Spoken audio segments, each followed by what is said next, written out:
बिस्मिल्लाहिर्रहमानिर्रहीम, अस्सलाम वालेकुम। प्रोग्राम ज़ेरे बहस में खुशामदीद। मैं हूँ आपका मेज़बान ज़ौक़ अहमद। नाज़रीन, एक आम आदमी जब घर पर मौशी परेशानी में बैठा टेलीविज़न स्क्रीन देखता होगा या सोशल मीडिया पर देखता होगा या अखबार पर कहीं देखता होगा हुकूमती मौशी दावे, तो वो परेशान तो ज़रूर होता होगा और ये भी सोचता होगा कि वो किस पाकिस्तान में रहता है जहाँ पर ये मौशी खुशहाली उस तक नहीं पहुँच पा रही, क्योंकि उसकी तो इकोनॉमिक ग्रोथ नहीं हो पा रही, उसके बच्चों की फीसें ज़्यादा होती जा रही हैं, उसकी ग्रॉसरी का बिल ज़्यादा होता जा रहा है, उसके लिए ट्रांसपोर्टेशन मज़ीद महंगी होती जा रही है, उसके साथ साथ हेल्थ फैसिलिटी उसको महंगी मिल रही है। और आप ज़रा आम आवाम में जाकर देखें तो जो लोग पहले 8 घंटे की जॉब करके अपने घर का खर्चा चला रहे थे, अब वो डबल जॉब करने पर मजबूर हुए हैं। या ये जो ट्रांसपोर्ट के लिए एप्लीकेशंस जो सिटी के अंदर चलती हैं या बाइक राइडर्स हैं, आप इनमें देखें कितनी ऐसी तादाद है जो दिन को 8 घंटे की कहीं जॉब करते हैं और उसके बाद फिर ये एप्लीकेशंस यूज़ करके थोड़ा एक्स्ट्रा मनी कमाते हैं, पैसे कमाते हैं, ताकि वो घर का खर्चा चला सकें या बैलेंस कर पाएँ। और ये जो हुकूमती दावे हैं ये आवाम तक नहीं पहुँच पा रहे, ये सिर्फ मैं नहीं कह रहा बल्कि हमारे वज़ीर ख़ज़ाना साहब भी कह रहे हैं। हमारे वज़ीर ख़ज़ाना साहब ने कहा है कि महंगाई में कमी के आदद व शुमार का असर आवाम तक नहीं पहुँच रहा तो इसका कोई फ़ायदा नहीं है। फिर उन्होंने कहा कि चैम्बर्स के मसाइल का इदराक है, मुश्किलात हल करने की कोशिश करेंगे। उन्होंने कहा मिडल मैन मनमानी कर रहे हैं, उसके हवाले से सूबों के साथ मिलकर काम करेंगे। फिर उन्होंने कहा कि 800 से 1 ट्रिलियन डॉलर का हर साल नुकसान होता है, FBR में साफ सुथरे लोग लेकर आ रहे हैं, यानी हुकूमती पॉलिसियों का कोई मसला नहीं है, ये सारा मसला इदारों के अंदर मौजूद है। फिर उसके साथ साथ हुकूमत ने गुज़िश्ता हफ्ते 14 अशिया की कीमत में इजाफा किया और साथ ही ये ऐलान भी किया कि महंगाई में कमी हो रही है। फिर गंदम की कीमतों का ऐलान ना होने पर किसान इत्तेहाद भी 14 अप्रैल से एहतजाज का ऐलान कर चुका है। तो अब इस तमाम तर सूरत हाल के अंदर हम जो मुल्क के लिए कॉन्फ्रेंसेस कर रहे हैं या मुल्क के लिए मुआहदे कर रहे हैं, MOUs कर रहे हैं, जो वफाकी सतह पर हम देखते हैं कि बहुत खुशहाली हो रही है, फिर बिजली सस्ती हुई, फिर गैस महंगी होने की बातें हो गई, फिर पेट्रोल जो सस्ता करना था वो नहीं किया गया, आलमी मंडी में अब भी पेट्रोल सस्ता है, शायद आने वाले दिनों में रिलीफ मिल जाए, 15 तारीख को जो रिवर्स होंगी कीमतें। तो ये जो बैरियर है, एक तरफ जो हुकूमत कहती है और एक तरफ जो आवाम तक पहुँच रही है फैसिलिटीज़, ये बैरियर की वजह क्या है? या फिर थोड़ा आवाम को मजीद इंतज़ार करना पड़ेगा? ये जितने भी फैसले किए जा रहे हैं इनके नताइज थोड़ा ठहर के मिलेंगे, कितना ठहर के मिलेंगे और कितने आम आवाम को मिलेंगे, इस पर हम बात करेंगे। नजमुल साकिब साहब पीछे और साकिब बशीर साहब तीनों सीनियर तज्ज़ियाकार हमारे साथ मौजूद हैं। नजमुल साकिब साहब, हुकूमती दावे एक तरफ हैं और आवाम के मसाइल अपनी जगह कायम हैं, ये इतना गैप क्यों है इसमें?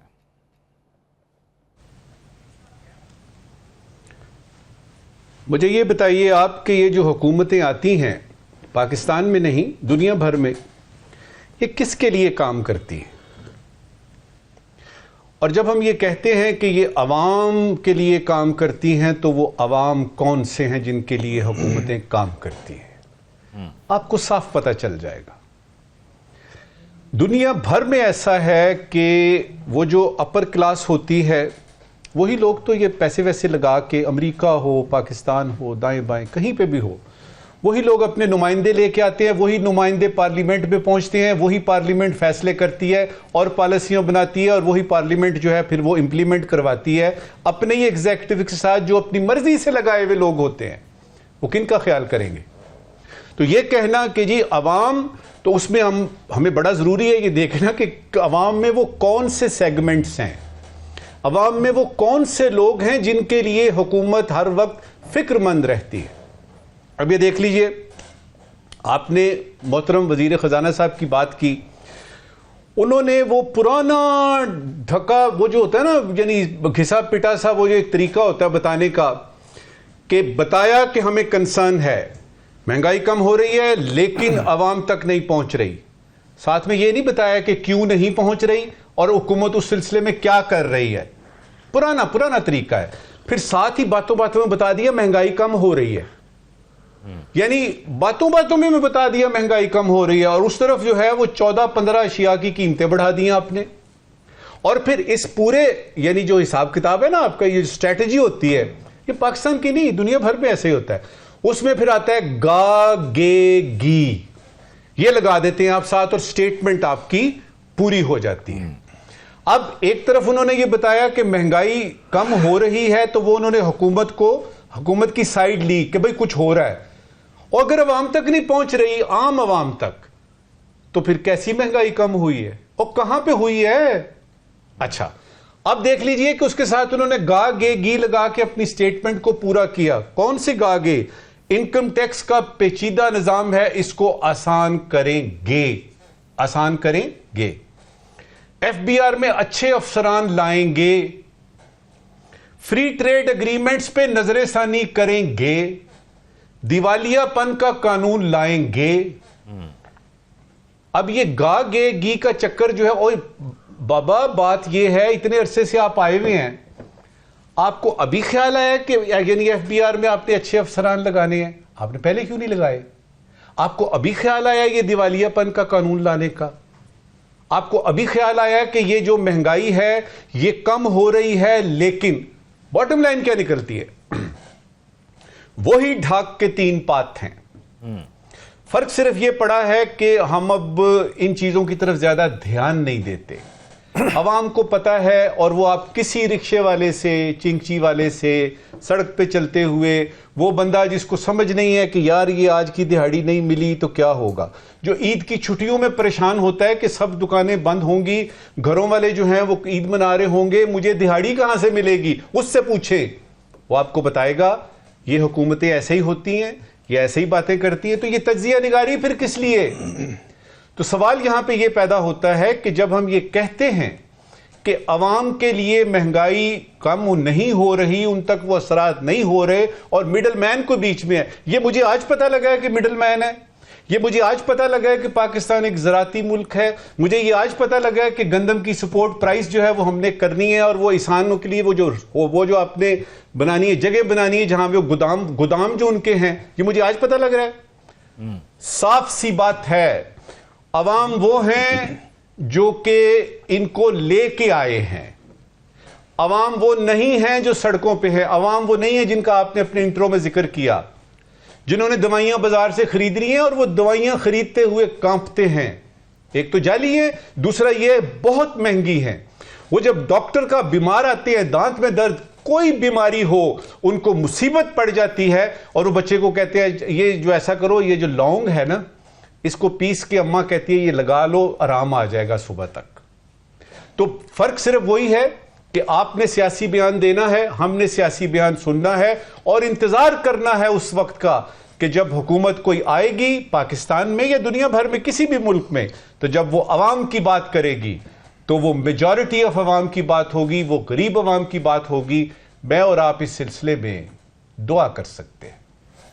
जी मी साहब, ऐसा लगता है कि दिन ब दिन अवाम की स्पेस जो है वो पॉलिटिशियंस के सामने ख़त्म होती जा रही है। आप यही देख लें कि जो बयानबाजी ज़्यादातर होती है वो सियासत पर ही है कि इमरान खान ने ये कर लिया, उस गवर्नमेंट में ये हो गया था। अवामी मसाइल क्या हैं हमें उस पर बहुत कम ऐसा सुनने को मिलता है कि कोई प्रेस कॉन्फ्रेंसेस भी हों या बहुत ज़्यादा जोर दिया जा रहा हो। एक चीज़, दूसरा ये कि अवाम के अंदर ये कंसर्न है कि एक बार जो चीज़ महंगी हो जाती है फिर वो सस्ती नहीं होती, इसलिए उनकी बाइंग पावर बढ़ानी चाहिए, तो वो भी नहीं बढ़ पा रही।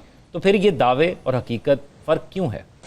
देखिए, चीज़ें कभी सस्ती नहीं होती हैं, हमेशा कीमत बढ़ती ही रहती है। अब बात आती है कि हम कहाँ फेल कर रहे हैं।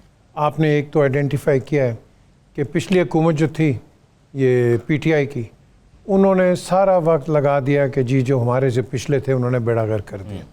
आज आए, इन्होंने कहा जी को पिछलों ने बेड़ागर कर दिया।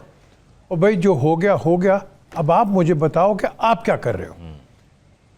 हम इस वक्त जो मार खा रहे हैं, ये औरंगजेब साहब की जो स्टेटमेंट है ठीक है, लेकिन द क्वेश्चन इज आपका मिलियंस ऑफ डॉलर्स, मिलियंस भी क्या बिलियंस डॉलर्स का आपका जो ट्रेड है वो अनटैक्स्ड है।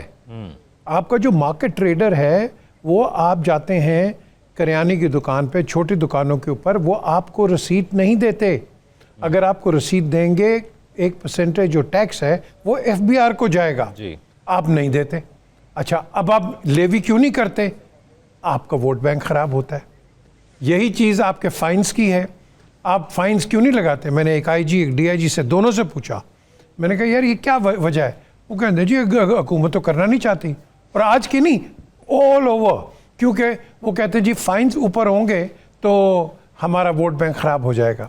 देखो, गवर्नमेंट्स आएंगी जाएंगी, और वो एक कहावत है, you have to be cruel to be kind in a nicer वे।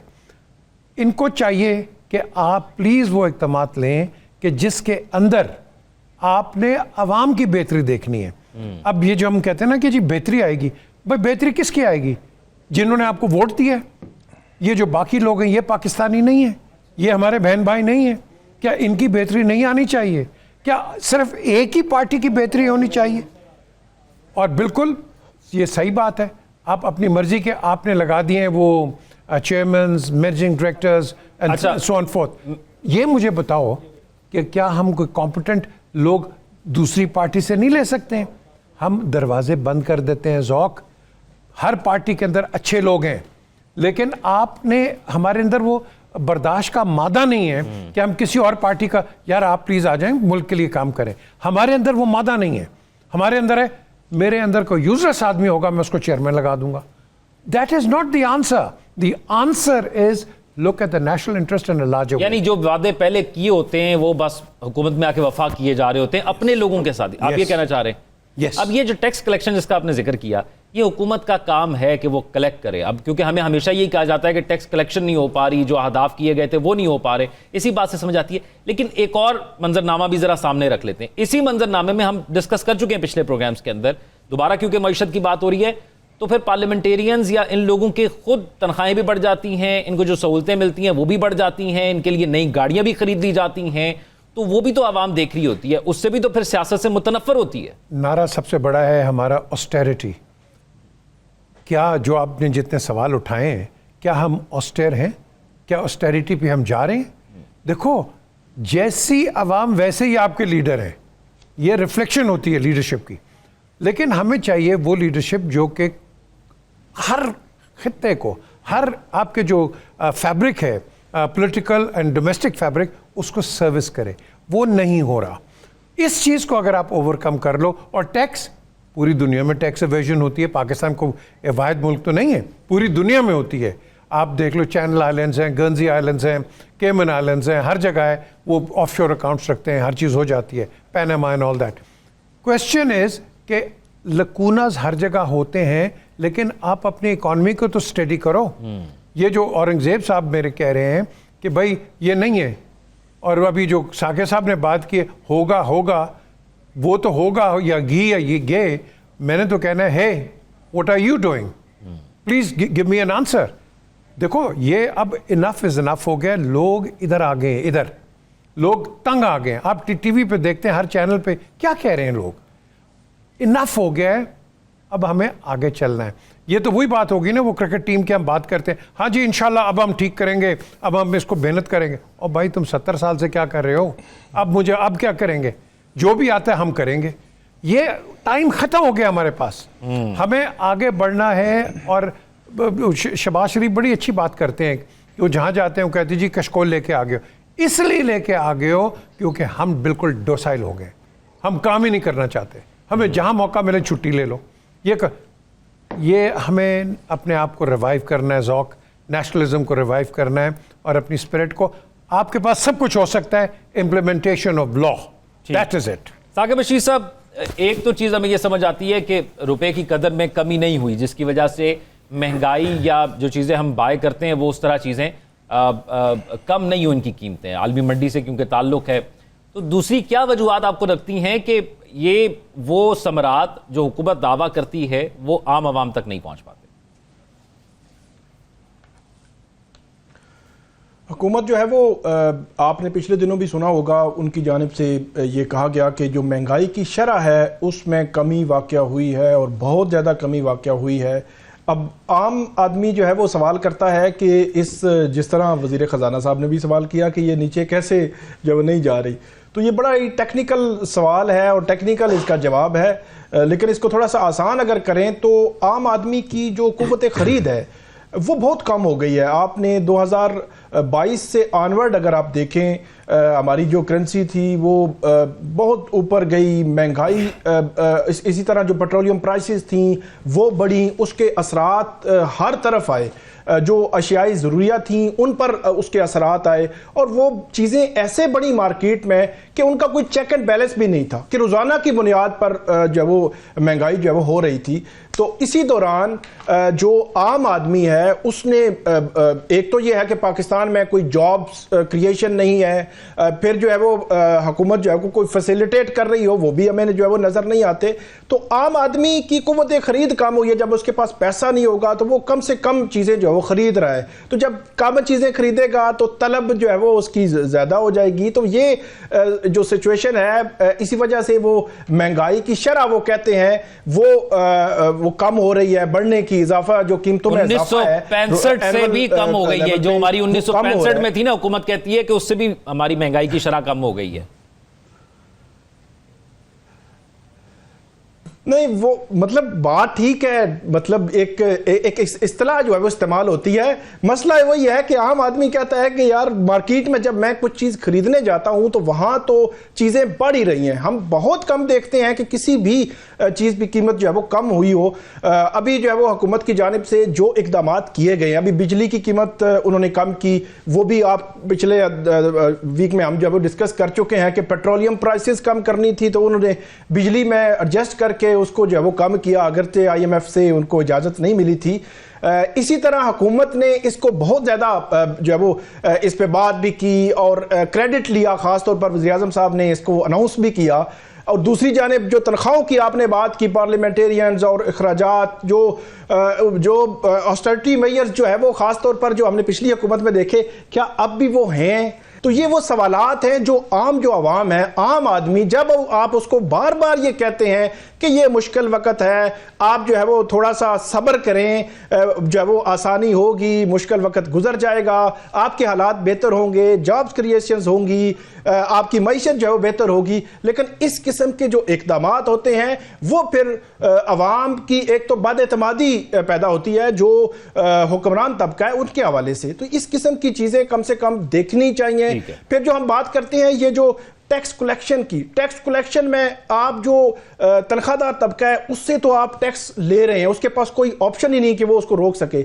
लेकिन क्या आप जो है वो ताजर है, बार बार IMF भी कहता है, खुद भी आप पॉलिसीज बनाते हैं, ताजर से टैक्स कलेक्ट कर रहे हैं। बिल्कुल आप माइनर लेवल पे चले जाएं, किसी मार्केट में चले जाएं, किसी फूड पॉइंट पे चले जाएं, हर जगह पे आपको वो 2-2, 3-3 किस्म की स्लिप्स होंगी। आप बार बार कहेंगे तो तब जाकर वो आपको वो स्लिप निकाल के देंगे जब जिस पे टैक्स उनका पता चले कि हाँ ये जो है वो उसमें आ रहे हैं। लेकिन उनकी कोशिश होती है, हद्दुल इम्कान कोशिश होती है। और क्यों नहीं गवर्नमेंट ये कर रही, जो FBR क्यों नहीं कर रहा, ताकि मईशत पर जो बर्डन है, जो बर्डन आप सारा आम आवाम पे डालते हैं, वो कम से कम हो और महंगाई की शरह नहीं बल्कि महंगाई कम हो और अवाम जो है वो सुख का सांस जो है वो ले। इसमें ज़ौक एक छोटी ये अभी साकिब साहब जो बात कर रहे हैं, देखिए मैं भी सब साकिब साहब को बात हैं। श्योर जी नबी साकिब साहब, एक तो ये भी बताइएगा जो आप कहना चाह रहे हैं, दूसरा ये भी बताइएगा मीर साहब ने कहा था रिवाइव कैसे करना है, ये बताइएगा रिवाइव कैसे होगा, ये भी जरा आवाम के लिए आसानी के लिए बताइएगा, वो ये जरूर जानना चाहते हैं। देखिए ये कहना कि जी आप वज़ीर-ए-आज़म हैं और आपकी भतीजी जो है वो चीफ मिनिस्टर है पाकिस्तान के सबसे बड़े सूबे की, आपके जो बड़े भाई हैं वो बहुत बड़ी जमात जो कि इस वक्त रूलिंग जमात है उसके वो सदर हैं, तो वो बिमा अहलो याल नहीं कहीं जा सकते, ये ज्यादती है। ये सारी कहने की बातें हैं। जब आप पे पड़ती है ना, जब आप बनते हैं किसी कुर्सी पे बैठते हैं, उस वक्त असल में इम्तिहान होता है आपका कि आपने उसको ताकत का मंबा समझा है या अपनी जिम्मेदारी समझी है। और इसमें अल्हम्दुलिल्लाह रब्बिल आलमीन पाकिस्तान बहुत खुद कफील है। मुझे कोई एक बता दीजिए बंदा जो प्राइम मिनिस्टर बनता है और वो बमा अहलो याल जो है वो नहीं जाता, सारे जाते हैं, सारे अपने दोस्तों को नवाजते हैं। अब ये कि इसका अजाला कैसे होगा, देखिए मैंने जिस तरह आखिर में बात की ना कि हम दुआ कर सकते हैं, जिस दिन मेरे मुल्क में वो हुक्मरान आए, वो रिप्रेजेंटेटिव्स आए जिनको ये पता है कि ये उनकी जिम्मेदारी है, इस वक्त तो कोई दूर दूर तक नजर नहीं आ रहा, लेकिन पैवस्ता रहे शजर से उम्मीदें बहार, उम्मीदें बाहर रख। यानी आप कहना चाह रहे हैं कि आए लाया ना जाए।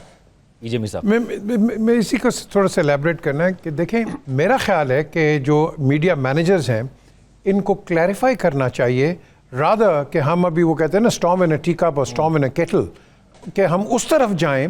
बिल्कुल, आप इसको पहले इसको क्लैरिटी के ले आओ, ये डिबेट नहीं है, लेकिन एक पता चल जाएगा। तो जिस तरह साकिब साहब ने बात की है, तो साकिब बशीर साहब ने, तो मैं कहता हूं कि ये डिबेट ख़त्म हो जाती है, मर जाती है इधर कि, लेकिन क्वेश्चन मार्क उठ जाता है। अगर ये media managers, I am sure कल आ जाएगी, कोई ना कोई ज़रूर बात करेगा। तो क्वेश्चन इज कि ये कहानियां इस तरह बनती रहती हैं। इमेज जो है ना, वो इमेज खराब होता है। आवाम एक तरफ महंगाई का कर रही है, उन तक तासुरात भी पहुंचे, तो दूसरी तरफ ये होता है कि यार वो जो इस वक्त गवर्नमेंट पोजीशंस पर नहीं है। यस जी साकिब बशीर साहब, ज़ौक फिर ये बात है ना कि अब जब हुक्मरान तबका बार बार हर स्पीच में, हर तकरीर में अवाम को ये सबक दे रहा हो कि सब्र करें, ये मुश्किल वक्त है, गुजर जाएगा, तो इस तासुर को ज़ायल करने के लिए कि अवाम अवाम कहती है कि हमें जो है वो कह रहे हैं सब्र करें, और खुद जो है वो क्या कर रहे हैं। ये एक ब्रेक की तरफ चलते हैं, ब्रेक के बाद एक और अहम मामला बात करनी है। Stay with us.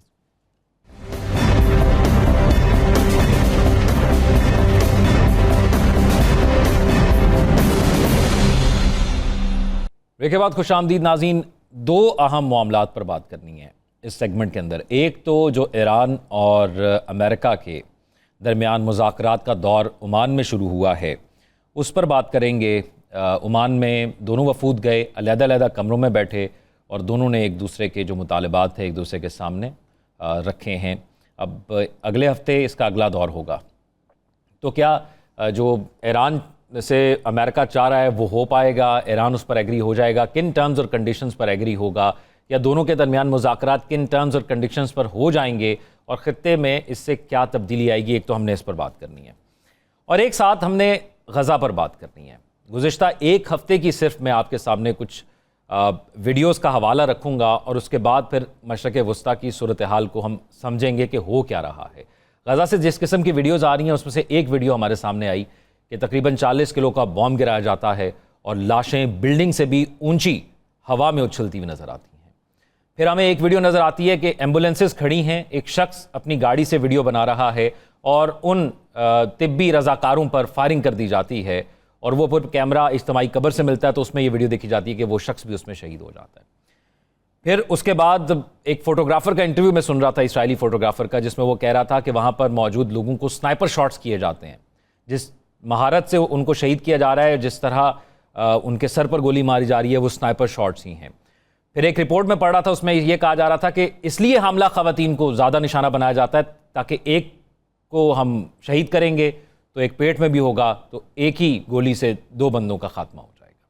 ये है गज़ा की सूरत हाल, और वहाँ से अब इस किस्म के मैसेजेस आ रहे हैं, या वहाँ के रहनुमा कह रहे हैं कि हमारा आखिरी मैसेज है। लग ऐसे रहा है कि अब इसराइल और अमेरिका ने सोच लिया है कि वहाँ पर किसी को ज़िंदा नहीं छोड़ना। तो पीजे मीर साहब, पहले गज़ा पे बात कर लेते हैं। ये आप जंग वहाँ पे कवर भी करके आए हुए हैं, ऐसे मनाज़िर हैं जिसको हम बयान नहीं कर सकते कि जो गाज़ा में कत्ल व गारत हो रही है और सब चुप बैठे हुए। इन्होंने अपनी एम्बेसीज़ खोली हुई हैं टेल अवीव के अंदर, मैं देख के आया सारी इनकी एम्बेसीज़, इनके ये डिप्लोमेटिक रिलेशंस हैं, और फिर हम कहते हैं कि हम मुस्लिम उम्मा हैं और इस्लाम के सेवियर्स हैं। और वो आप जिस तरह आपने कहा है, मैंने तो 2006 में भी देखा कि इन्होंने क्या किया। मैंने तो पूरी जंग वहाँ से कवर की थी। अब बात आती है कि हम यूनाइटेड नहीं हैं। क्यों यूनाइटेड नहीं हैं? सबके अपने अपने इंटरेस्ट्स हैं, और वो अपने इंटरेस्ट को देखते हैं। हम एज पाकिस्तानीज़, मैं समझता हूँ वाहिद मुल्क है जो कि बड़ा खड़ा है विद द पैलेस्टीनियंस। हम ही शोर करते हैं। अब थोड़ा आपने देखा कि जो गाज़ा में हुआ है, अमेरिका के अंदर भी आवाज़ें उठी हैं, कनाडा में भी उठी हैं, यूरोप में भी उठी हैं, तो अच्छी चीज़ है। लेकिन द क्वेश्चन इज़ कि लॉन्ग टर्म पे क्यों नहीं उठती हैं आवाज़ें? मैं तो फ़लस्तीन की तो चलो मैं बिल्कुल हिमायत करूँगा, लेकिन कश्मीर पे को उठती है आवाज़? कोई कश्मीर पे नहीं उठती। वहाँ तो जेनोसाइड्स हो रहे हैं, और जेनोसाइड इधर आप इधर भी देख रहे हैं। तो ये कौन जेनोसाइड कर रहा है?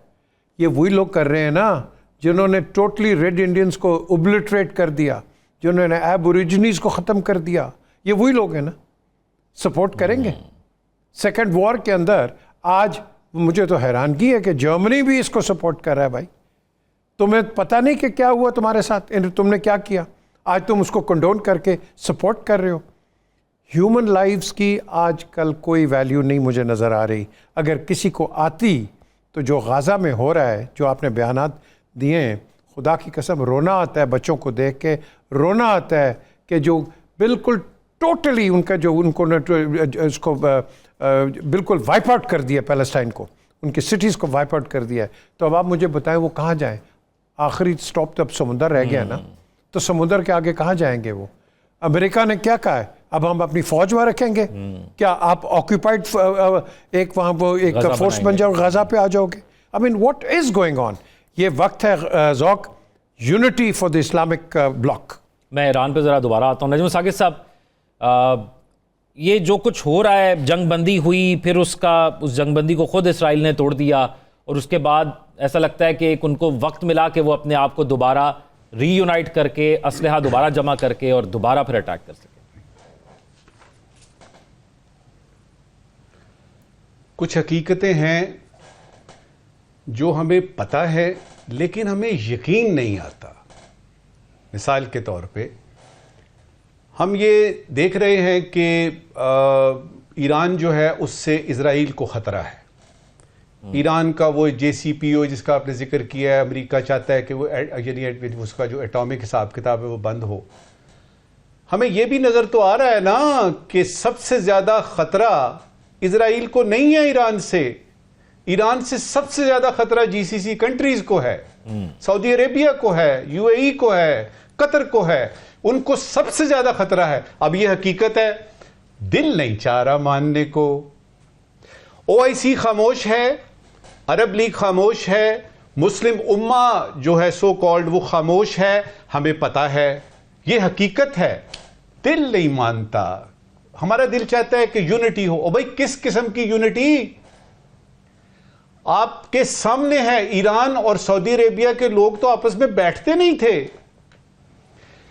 सऊदी अरेबिया के मसाइल UAE के साथ, कतर के मसाइल सऊदी अरेबिया के साथ, मस्कत के मसाइल सऊदी अरेबिया के साथ। मुझे ये बताइए, अगर आप फॉरेन पॉलिसी का बात करते हैं तो कौन सा मुल्क है जो दूसरे मुल्क के साथ है? हकीकत है, दिल नहीं मानता। फिर यह कि जी मुस्लिम सारी उम्मा जो है ना वो यूनाइटेड होकर तो सपोर्ट करे। भाई क्यों करे? पाकिस्तान जो है उसके बारे में जब हम बात करते हैं, पैलेस्टीनियन अथॉरिटी है, पाकिस्तान जो है ना वो स्पोक्स पर्सन है एक तरह से। जब बात आती है फलस्तीन में मजालिम की, गजा की, पाकिस्तान वो पहला मुल्क है जिसने इजराइल से कहा कि यह नस्ल कुशी है। कभी पैलेस्टीनियन अथॉरिटी से आपको यह बात सामने आई है कि कश्मीर पे यह होना चाहिए और पाकिस्तान ठीक कह रहा है और कश्मीरियों को, यह हकीकत है, हम मानना नहीं चाहते। बिल्कुल ठीक है। तो कुछ हकीकतें हैं जो हमें देखनी है और वो वक्त आ गया है, वो वक्त आ गया है कि हम हकीकत को आंखों में आंखें डाल के देखें। एक जल्दी से आपका कॉन्टेक्स्ट दुरुस्त करूंगा, ये जो है ना कि इजराइल ये कर रहा है और वो पता नहीं रुक नहीं रहा। देखिए कुछ हकीकतें हो चुकी हैं। 7 अक्टूबर था 2023 को, जबकि होममेड जो मिसाइल है ना, वो होममेड मिसाइल हमास ने मारे और उसके बाद से तीनों उनके बड़े जो है इजराइल ने वो अपना एक प्लान बताया। It is going to be a long drawn war, we have certain objectives.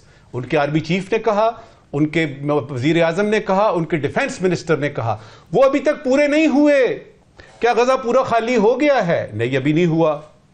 क्या यानी वेस्ट बैंक का फैसला हो गया है? अब तो वो रफा की तरफ जा रहे हैं जी। उनके नजदीक ये जो है ना स्टेट ऑफ द आर्ट जो उन्होंने बनाए हुए हैं ना, यानी जो उनके वो जो एम्यूनिशन है, जो उनके हथियार हैं, वो उन्होंने बेचने हैं। वो बताते हैं, वो आपको स्क्रीन पे बताते हैं, देखिए जी इस तरह से हम ये अगर इस हॉस्पिटल पे मारा है ना ये वाला बम, तो उसका ये असरात होते हैं। उन्होंने अपना बिजनेस करना है और हम किस में लगे हुए हैं? हम लगे हुए हैं ये क्या हो रहा है यार, ये रो रहे हैं, धो रहे हैं। मेरा दिल भी चलता है लेकिन मेरा साथ दिमाग भी चल रहा है और मेरा दिमाग ये कहता है कि ये यूनिटी वाली बात नहीं है। हर एक ने अपना अपना हिसाब देना है, हकीकत देखनी है। और उसमें जब आप आते हैं तो आपको पता लगता है कि ईरान की जहां तक बात है, उसका एटॉमिक प्रोग्राम है, उसका मिडिल ईस्ट में जो अजाइम है, उसकी हमास है, उसका हिजबुल्लाह है। ईरान अकेला है उसके साथ कोई नहीं है। और ये चीज खमेनाई को पता है, ये उनके प्रेसिडेंट को पता है, उनकी सारी शूरा को पता है कि हम अकेले हैं और उन्होंने उसका बंदोबस्त किया हुआ है। तो मेरी दरखास्त ये होगी कि जब हम बात करते हैं तो दिल की भी बात सुने, साथ में थोड़ा सा दिमाग भी इस्तेमाल कर लें। अच्छा साकिब बशीर साहब, एक तो ये मुज़ाकरात जो ईरान और यूएसए के हो रहे हैं, इसमें एक हफ्ते बाद दोबारा मुज़ाकरात होंगे और आगाज़ हो गया है। डोनाल्ड ट्रंप साहब ने एक मुआहिदा पहले एक तरफा ख़त्म किया था 2018 में, 2015 में जो ईरान और यूएसए का हुआ था। तो ये अब कैसी पेशरफ्त रही, क्योंकि खबरें तो खुशाइंद आ रही हैं? नहीं, अभी तक तो मेरे ख्याल में जो मुज़ाकरात के हवाले से कुछ कहना जो है वो कबल अज़ वक्त है कि जो वो मामलात किस तरफ जा सकते हैं, क्योंकि हतमी तौर पर जब ये मुज़ाकरात ख़त्म होंगे, कंक्लूड होंगे, तब ही इस हवाले से कोई राय जो है वो कायम हो सकेगी। अगरचे जो सदर ट्रंप हैं 2018 में जिस तरह आपने बताया कि वो आए थे, उन्होंने जो है वो इस मुआहदे से अलग हो गए थे 2015 में जो हुआ था। उसके बाद से लेकर ऑनवर्ड ईरान भी अंडरग्राउंड बहुत कुछ जो वो करता रहा है, इसके हवाले से खदशात भी जो वो मौजूद हैं। लेकिन अभी जो मुज़ाकरात शुरू हुए हैं, इसी के साथ साथ आपने देखा होगा कि सदर ट्रंप जब भी ये बात करते हैं तो वो साथ ये धमकी ज़रूर लगाते हैं कि अगर ये मुज़ाकरात कामयाब ना हुए तो वो फौजी ऑप्शन वो इस्तेमाल करेंगे और उसको लीड जो है वो फिर इसराइल जो वो करेगा। अभी जब मुज़ाकरात की बात जो है वो की सदर ट्रंप ने, पहले वो नहीं कर रहे थे, जो ईरान की जानिब से बार बार ये कहा जाता रहा कि मुज़ाकरात की टेबल पर बात हो सकती है, लेकिन जिस तरह आप धमकी लगाकर जो है वो बात करते हैं, इस तरह जो है वो चीज़ें आगे नहीं बढ़ सकती। तो ट्रंप जो है वो एग्री हुए और उसके बाद ये बात ये भी खबरें आई कि ये शॉकिंग था जो इजरायली जो हैं हुकाम हैं उनके लिए कि और उनकी जानिब से ये भी कहा गया कि वो फिर अगर एक लंबे अरसे तक ये मुज़ाकरात चलते हैं तो वो ईरान की न्यूक्लियर साइट्स जो है उन पर कोई हमला भी कर सकते हैं। तो ये सिचुएशन मेरे ख्याल है इतनी इस तरह नहीं है नॉर्मल, जिस तरह बताया गया कि एक तो ईरान की वो पोजीशन नहीं है जो पहले थी। ईरान पिछले रीसेंट पास्ट में अगर आप देखें तो कमज़ोर हुआ है। जो प्रॉक्सीज थी मुख्तलिफ जो ईरान की, तो उसमें जो उनके हेड्स थे उनको टारगेट किया गया है, वो ईरान के अंदर भी और ईरान से के बाहर भी। इसी तरह अगर ईरान अगर काउंटर अटैक किया इसराइल पर तो उसका क्या नुकसान हुआ इसराइल को, वो हमें जो है उस तरह नजर नहीं आया। तो जो ईरान की पोजीशन है वो भी बहुत कोई मजबूत नहीं है, मतलब वीक हुआ है ईरान। लेकिन दूसरी जानिब मुज़ाकरात हो रहे हैं। अब सदर ट्रंप भी ये चाहेंगे, क्योंकि उन्होंने कहा था कि रूस यूक्रेन इशू वो रिजॉल्व कर लेंगे या गजा का मसला जो रिजॉल्व कर लेंगे, वो इश्यूज हल नहीं हुए। अब वो ईरान की तरफ आए हैं, अब वो टैरिफ वाला मामला वो भी उसमें उनको कामयाबी नहीं हुई, अब ईरान की तरफ आए हैं। तो हो सकता है कि उनकी तरफ से हो कि कुछ कोई ऐसी डील बन जाए जिससे तासुर जाए कि न्यूक्लियर जो प्रोग्राम है ईरान का, उसके हवाले से खदशात जो है वो अब दूर हो रहे हैं। और ईरान भी चाहेगा कि कोई ना कोई सिचुएशन जो है वो ऐसी बने कि जो फौजी ऑपरेशन है या कोई ऐसा उस तरफ जो है मामलात ना जाए। बीजेपी साहब, डोनाल्ड ट्रंप साहब की एक धमकी भी है कि अगर मुज़ाकरात ना हुए तो हम हमला कर देंगे। ईरान बार बार कह रहा है कि भाई हम हमले का जवाब भी देंगे। तो एक तरफ ये बयानबाजी है और दूसरी तरफ ओमान में वो बैठ भी गए हैं मुज़ाकरात करने के लिए। तो क्या होगा इसका मुस्तक़बिल? देखें, इसके दो पहलू हैं। इज़राइल बिल्कुल रेडी है, वो आप कह लो कि 24/7 प्रिपेयर्डनेस में है। इनका कमांड एंड कंट्रोल सेंटर है टेल अवीव में, और आपने अगर जेम्स बॉन्ड की मूवीज़ देखी हैं तो वो बड़ी सी स्क्रीन्स ऊपर लगी हैं, और एक जहाँ सैटेलाइट है जो कि ईरान को टारगेट करता है। और इनका रिस्पांस जो है उस वक़्त में 2006 की बात कर रहा हूँ 3 मिनट का। अच्छा। अब मुझे नहीं पता कि कितने मिनट का होगा, लेकिन 3 मिनट का इनका रिस्पांस है जो कि उन्होंने ब्रीफिंग दी थी सारे जनरल्स को। फॉक्स थे, CBS था, यू नेम इट। अब बात आती है टॉक्स की।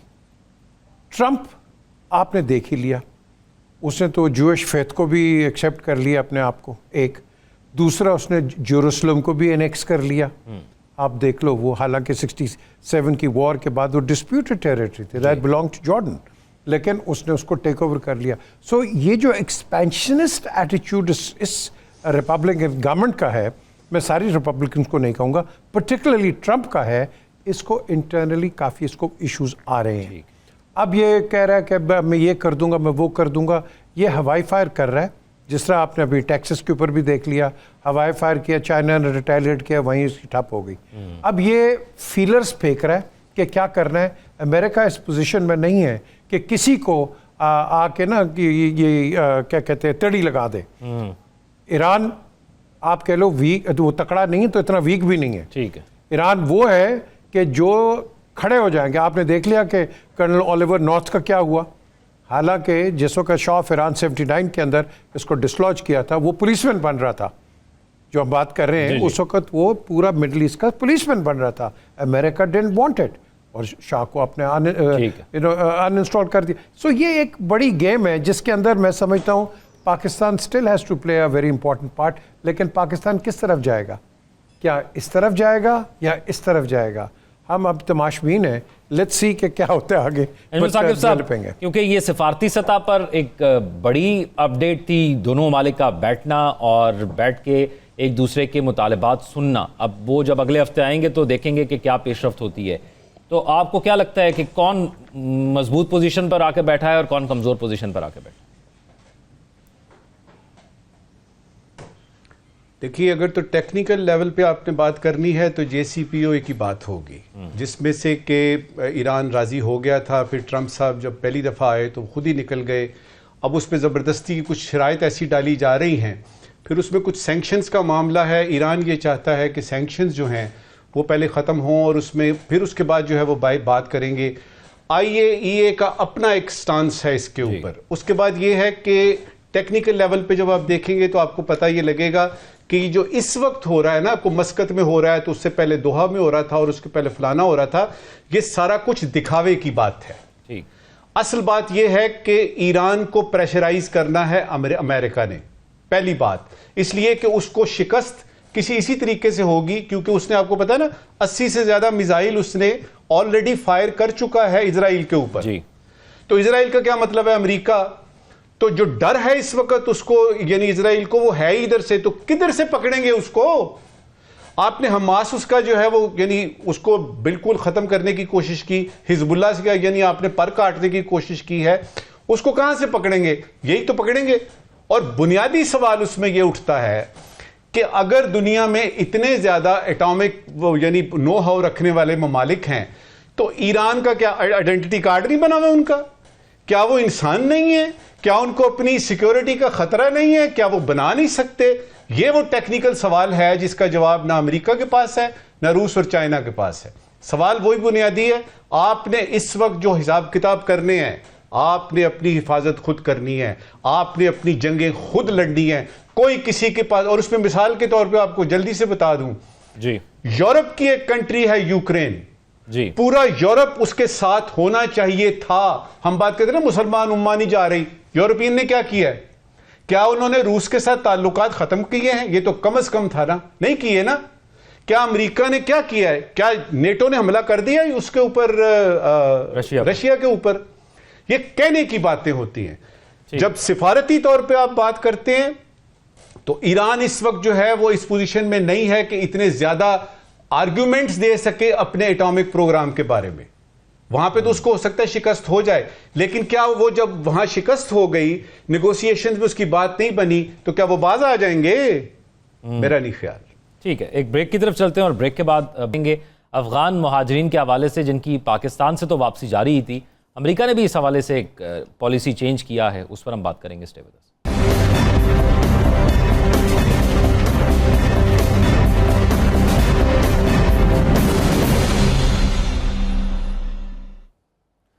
ब्रेक के बाद खुशामदीद नाज़रीन।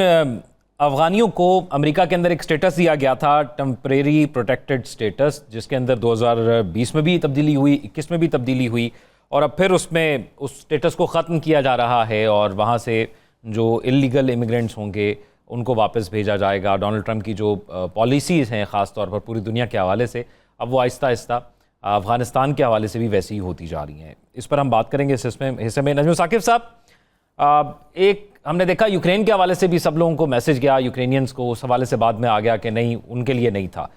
तो अफगानियों के लिए ऐसा नहीं लगता कि इस किस्म का मैसेज आएगा कि नहीं, आपके लिए नहीं है, और ऐसा लग रहा है कि अब उनको भी वापसी की तैयारी मुकम्मल तौर पर कर लेनी चाहिए या वो खुद वापस भेज देंगे उनको, तो क्या फ़र्क पड़ेगा इससे?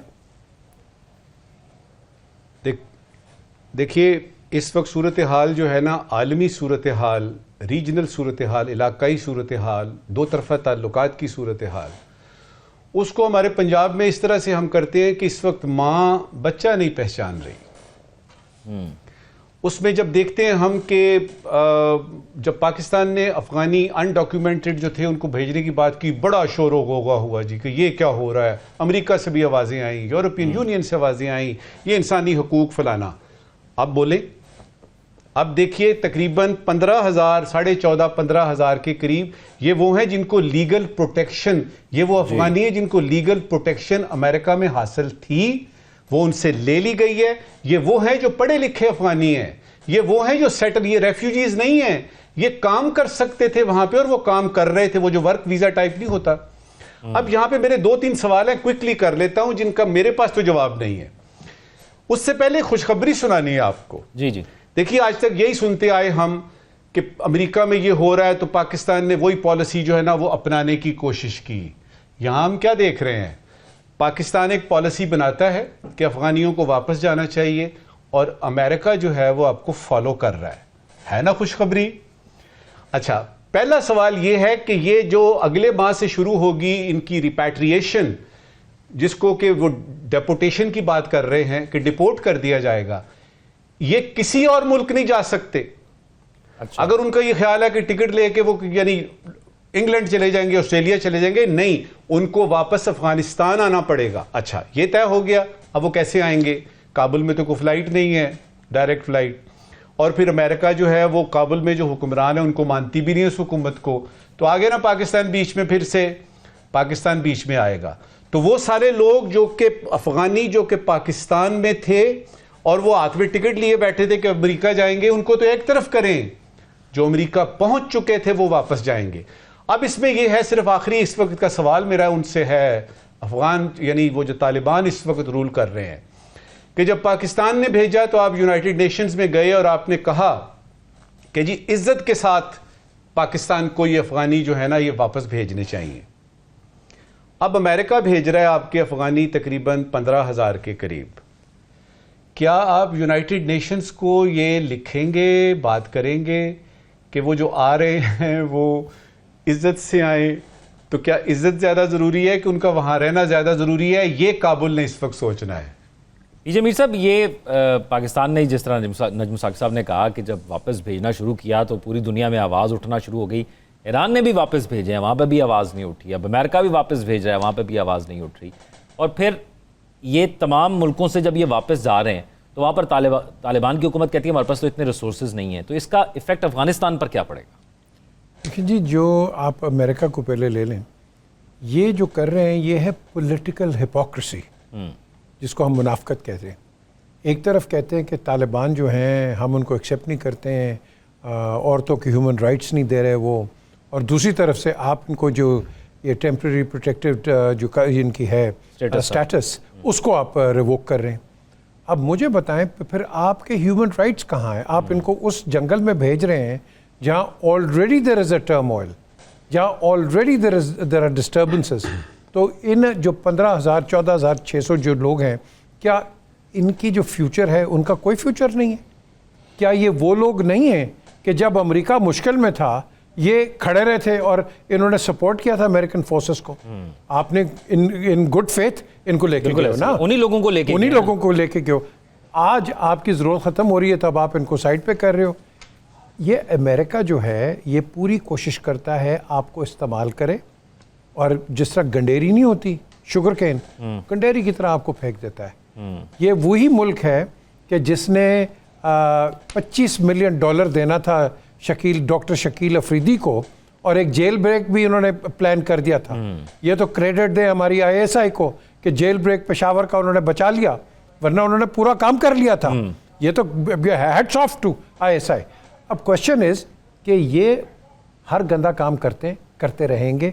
हमने अपने आप को प्रोटेक्ट करना है और हमने अपने आप को इंटरेस्ट देखना है। अब एक जो क्लॉज आता है, जो लोग पाकिस्तान से गए हैं वो according to the American law वो पाकिस्तान में ही आएंगे। ठीक। जो अफगानिस्तान से गए हैं according to the law they will go to Afghanistan. अब कितने पाकिस्तान से गए हैं that remains to be seen, कितने वहाँ से गए हैं that remains to be seen. लेकिन पाकिस्तान तो आ गया ना उसी फोल्ड के अंदर, उसी टर्मोल के अंदर आ गया है कि अब क्या होगा। अब यही होगा कि आई थिंक हमें इनसे नेगोशिएट करना पड़ेगा अमेरिकन के साथ, because at the end of the day हम अगर नेगोशिएट नहीं करेंगे हमारे हाथ एक क्राइसिस आ जाएगा। आपका 3 मिलियन रेफ्यूजीज का आ गया था ना, अब 40 साल इधर रह के वो बच्चे बड़े भी हो गए। वो कहते हैं इज्जत से, भाई इज्जत से क्या करें आप? जब आप आए थे हमने आपको इज्जत से रखा था, आपको प्यार दिया, आपको रेफ्यूज दिया, तो हम इज्जत से ही आपको भेजेंगे। तो ये कहना मैं समझो गैर मुनासिब है कि आप इज्जत से ना दें। But at the end of the day illegal is illegal. आप उसको फाइट नहीं कर सकते। या either we go by the law और देन वो कहते हैं फिर मिट्टी पाओ। साकिब बशीर साहब, पाकिस्तान में भी काफ़ी अफगानी शहरी थे मौजूद जो कि अमेरिका जाने की आस पर बैठे हुए थे और अमेरिका ने उनको यहाँ पे सेटल डाउन किया था। फिर उनका अब क्या बनेगा, और फिर जो वहाँ पर हैं उनको वापस कैसे भेजा जाएगा और कहाँ भेजा जाएगा? जी बिल्कुल, यही सवाल उठता है कि अगर अमेरिका से जो लोग पहले जो है वो सेटल थे उनको वापस भेजा जा रहा है, तो जो इस्लामाबाद में या पाकिस्तान में जिन्होंने जाना था वो सितंबर तक शायद यहाँ पे हैं इस्लामाबाद में, सितंबर 25 तक, तो वो तो बिल्कुल भी नहीं जा सकेंगे। अब जो है वो यहीं पे हैं और हज़ारों की तादाद में वो लोग हैं, और ये वो लोग हैं जिन्होंने वहाँ अमेरिकन के साथ काम किया है जब ये 9/11 के बाद अफ़गानिस्तान में जो है वो मौजूद थे। अभी जो पाकिस्तान से भेजे गए हैं अफगान मुहाजिरीन तकरीबन 10,000 हैं। ये 1 अप्रैल से जो वापसी हुई है उनको फोर्सफुली जो है वापस भेजा जा रहा है। तो उसके हवाले से मैं देख रहा था कि जो अबूरी वज़ीर आज़म हैं वहाँ के अफगान तालिबान के, उन्होंने कहा कि ये गैर इस्लामी एक्ट कर रहा है पाकिस्तान। और ये बात भी सुनने को मिली कि अगर आप इस तरह फोर्सफुली भेजेंगे इनको और वो सारे वापस आ जाएंगे अफगानिस्तान में, तो ये फिर टीटीपी जैसी और जो बलोच शिद्दत पसंद तंजीमें, उन जैसी तंजीमों को ये लोग सपोर्ट करेंगे। अंदाज़ा लगाएं कि 40 साल वो यहाँ पे रहे हैं, पाकिस्तान ने फैसिलिटेट किया है, उसका नुकसान भी हुआ है, बहुत सारे इश्यूज हैं। इसके बावजूद जब उनको वापस जो है वो पहले टाइम दिया गया, अब जो है वो वापस भेजा जा रहा है। अभी ऐसा नहीं है कि उनको कोई धक्के मार के वापस भेजा जा रहा है कि इस्लामाबाद से, पंजाब से, किसी जगह से भी उनको वक्त भी दिया गया कि वो खुद भी चले जाएं। वहां से डॉक्यूमेंटेशन होती है, वहां से जी खुद भी, और उनकी तरफ से अफगान तालिबान की तरफ से एक तो जो टीटीपी फैक्टर है उस पर पाकिस्तान के साथ कोई तावन नहीं है। अभी चंद दिन पहले जो नुमाइंदा खुसूसी हैं मोहम्मद सादिक साहब, उन्होंने यहाँ इस्लामाबाद में एक तकरीब से खिताब किया, तो उन्होंने वही पॉइंट रखा कि अगर टीटीपी के हवाले से अफगान तालिबान पाकिस्तान की बात नहीं मानेंगे और उनको पाकिस्तान के खिलाफ जो इस्तेमाल करने से नहीं रोकेंगे, तो फिर मामला जो है वो आगे इस तरह नहीं बढ़ सकते। तो उस पर बात करने के लिए तैयार नहीं है अफगान जो तालिबान। लेकिन यह है कि जब मुहाजिरीन वापस जाते हैं तो उनकी जानिब से कभी फतवे, कभी इस किस्म की बातें जो है वो शुरू हो जाती हैं। तो सबसे बड़ी बात जो आपने की कि ईरान में जो वापस भेजे हैं, ईरान ने भी बड़ी तादाद में अफगान मुहाजिरीन वापस भेजे हैं। वहाँ तो कोई नहीं बात करता, ईरान भी मुस्लिम मुल्क है, हम भी जो 40 साल खिदमत की है, उनकी मेहमान नवाजी की है जो यहाँ पे मुहाजिरीन थे। तो हाल यही है कि वहाँ जो पाकिस्तान का कोशिश यही थी, जब से ये मुहाजिरीन वापस भेजने की पॉलिसी आई थी, उसके पीछे वैसे वजह यह थी जो पाकिस्तान ने सख्ती से उस पर अमल किया कि अगर आप अपनी सरजमीन पाकिस्तान के खिलाफ इस्तेमाल करने के लिए देंगे टीटीपी या इस किस्म की तंजीमों को, तो फिर ठीक है, इनको आप वापस लें, अपने अफगान मुहाजिरीन को भी वापस लें, उनको सेटल करें। अच्छा पीजे मी साहब, हमारे यहाँ तो अमन अमान का मसला था और इस तरह के मसाइल थे, और यकीनी तौर पर वो रिफ्यूजीज थे, हमने वो वापस भेजने थे। अमेरिका में भी यही मसाइल थे, इसी वजह से उनको वापस भेजा जा रहा है, या बस पॉलिसी चेंज की तो कर दी? देखिए, इनका जो इनकी जो डोमेस्टिक पॉलिसी है, इसमें बड़ी रेडिकलाइजेशन आ गई है। सेकेंड वर्ल्ड वॉर के अंदर इन्होंने जर्मन्स पे बड़ी रिस्ट्रिक्शंस लगा दी थी, और कम्युनिस्ट पार्टीज़ पे भी बड़ी, जो कम्युनिस्ट इनके जो ग्रुप्स थे उस पर भी लगाई। आई थिंक फ्रॉम द 1 मई अब उन्होंने कहा है कि जो एलियंस, नॉन अमेरिकन्स जो वहाँ रह रहे हैं, even with the legal status, they will have to carry अपने एक ऐसी आइडेंटिफिकेशन जिसके अंदर उनका लीगल स्टेटस पता होना चाहिए। अब ये अमेरिका में शुरू कर दिया उन्होंने। अब आप मुझे, it's not Pakistan, all over, पूरी दुनिया के अंदर। अब ये जो एटीट्यूड अब अमेरिका दिखा रहा है, यू रियली थिंक कि America will be seen with very warm eyes? No, I don't think so. I think ये टाइम आ रहा है कि American people will have to rethink कि इस वक्त जो इनकी जो पॉलिसी है, पर्टिकुलरली विद दिस प्रेसिडेंट, जिसको मैं समझता हूँ अब 9 टॉप बंदे अमेरिका छोड़ के चले गए, 9 सुपरस्टार्स छोड़ के चले गए, और भी कई जा रहे हैं, बिजनेसेस छोड़ के जा रही हैं। क्यों? Because they don't agree with what is happening right now. और हमें पिछले प्रोग्राम पे बात भी की है, इलॉन मस्क अब उसको ठंड लग गई है ना, अब नहीं बात कर रहा वो, ठंड पै गई है ना, अब वो बात नहीं कर रहा। क्यों? क्योंकि उसको खुद हिट हो गया टेस्ला। अब ये जो चीजें हैं, ये एक बबल बन रहा है, एक डेवलपिंग स्टोरी है, and I think will be talking more on it. Najmul Saqib साहब, आज के सवाल। पहले जरूरी सवाल, हमें मालूम है अमेरिका की पॉलिसी क्या है, हमें पता है प्रेसिडेंट ट्रंप क्या चाहते हैं, हमें मालूम है रूस और चीन के अज़ाइम क्या हैं, हमें मालूम है कि खलीजी रियासतें फ़लस्तीन के मामले में खामोश क्यों हैं, हमें सब पता है। ज़रूरी सवाल ये है कि हमें अपने प्यारे मुल्क पाकिस्तान के बारे में भी कुछ पता है कि नहीं। आज का गैर ज़रूरी सवाल, नहरी मंसूबों पर चीफ मिनिस्टर सिंध ने वफाकी हुकूमत छोड़ने की धमकी दी है। कहा है कि क्या मुल्क नए इंतखाबात का मुतहम्मिल हो सकता है? मुल्क सियासी बेयकीनी का मुतहम्मिल हो सकता है, कर्जे का मुतहम्मिल हो सकता है, काबीना की तनख्वाहें बढ़ाने का मुतहम्मिल हो सकता है, तो इंतखाबात का भी मुतहम्मिल हो जाएगा। गैर ज़रूरी सवाल यह है कि क्या हमारा मुल्क फ्री एंड फेयर इलेक्शंस कराने के बारे में मुतहम्मिल हो सकता है कि नहीं, ये ज़रा बता दीजिए। और बुनियादी चीज़ भी यही है, एक हमारे नाज़रीन जो है सोशल मीडिया पर अपने फीडबैक से आगाह करेंगे। अपना ख्याल रखिएगा।